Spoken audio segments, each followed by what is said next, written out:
بسم اللہ الرحمن الرحیم۔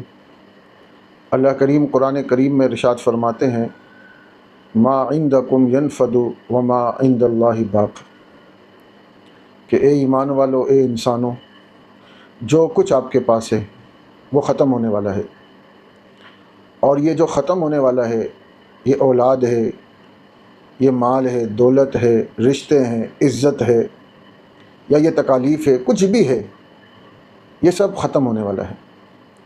لیکن اگر ان کو آپ اللہ کے لیے استعمال کرو اور یہ آپ کے لیے اللہ کے پاس پہنچ جائے، تو پھر یہی ختم ہونے والی جو چیز ہے وہ ہمیشہ ہمیشہ کے لیے اللہ کے پاس ہوگی۔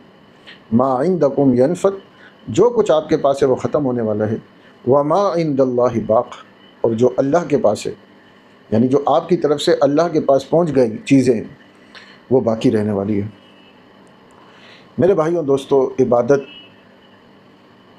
صرف دین کا حصہ نہیں ہے، دین کے اور بھی بہت سے حصے ہیں، اور اس میں سے ایک بہت بڑا اس وقت جو ضرورت ہے وہ لوگوں کے کام آنا ہے، اخلاقیات ہے۔ ہر طرف لوگ پریشان ہیں، مصیبت میں ہیں، تکلیفوں میں ہیں، آزمائشوں میں ہیں۔ اللہ کریم ہمیں آزمائشوں سے، تکالیف سے محفوظ فرمائے۔ لیکن ضرورت اس بات کی ہے کہ ہم میں سے ہر شخص اپنی حیثیت کے حساب سے، اپنی استطاعت کے حساب سے دوسرے انسانوں کے کام آئے۔ ہمارے ساتھ ایک دوست نے رابطہ کیا کہ ایک معذور شخص ہے، اس کو ویل چیئر کی ضرورت ہے۔ ہم نے اپنے چند دوستوں تک وہ پیغام پہنچایا، اور الحمدللہ آج جو میں اس ویل چیئر پہ بیٹھا ہوں ایک اچھی کمپنی کی ہے، اور اللہ کریم نے ان کے لیے بندوبست کر دیا۔ اب میں نے کیا کیا؟ میں نے صرف آواز اٹھائی، دوستوں تک، بھائیوں تک پیغام پہنچایا، اللہ نے ان کے دل میں بات ڈال دی، اور ایک بندے کا مسئلہ حل ہو گیا۔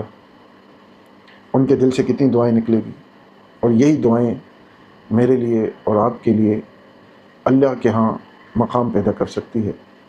جنہوں نے بھی اس کا بندوبست کیا، اللہ کریم انہیں جزائے خیر عطا فرمائے، اپنی شان کے مطابق اللہ کریم انہیں اجر عظیم عطا فرمائے۔ اچھا، اس کے بعد بھی مجھ سے ایک دو بھائیوں نے رابطہ کیا، لیکن میں نے انہیں کہا کہ بندوبست ہو چکا ہے۔ آخر میں دعا ہے، جنہوں نے ہمارے لیے دعا کی، جو ہمارے ساتھ مخلص ہیں، ہمارے لیے دعائیں کرتے ہیں، فکر کرتے ہیں، ہماری اس مہم میں حصے دار بنتے ہیں، یا رب انہیں اپنی شان کے مطابق اجر عظیم عطا فرما، اور ہم سب کو اسی طرح اخلاص کے ساتھ مخلوق خدا کی خدمت کرنے کی توفیق عطا فرما۔ السلام علیکم ورحمۃ اللہ۔